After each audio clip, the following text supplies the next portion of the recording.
એક હાથથી તાળી ના વાગે. It has to be two hands always. Family doesn't understand. એ લોકોને ક્યાંક લેફ્ટ આઉટ ફીલ થાય છે. આ તો આટલું સક્સેસફુલ છે, આને તો આટલું અચીવ કરી દીધું, હું શું કરું, મારાથી નથી થતું. It's mainly that. એ તમને એવું ફીલ કરાવી શકે છે કે તમે નેગેટિવ વર્લ્ડમાં કે એક નેગેટિવ બબલમાં રહો છો અત્યારે. પણ it's just a change of perspective જેની જરૂર છે.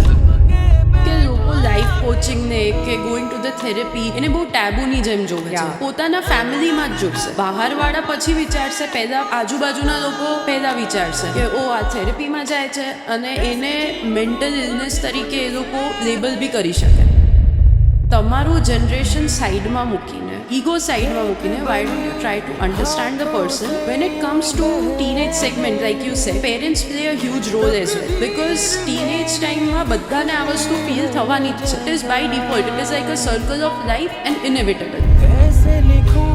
It is on the people around you, it is on your parents as well, કે તમે જે ફીલ કરો છો કાં તો ત્યાં સ્ટોપ કરીને સોલ્વ કરી શકે, એ વસ્તુને તમે લાઈફ ટાઈમ કેરી કરી શકો. So I think it goes both ways. કોઈ બી વસ્તુ એક હાથથી તાળી ના વાગે. It has to be two hands always.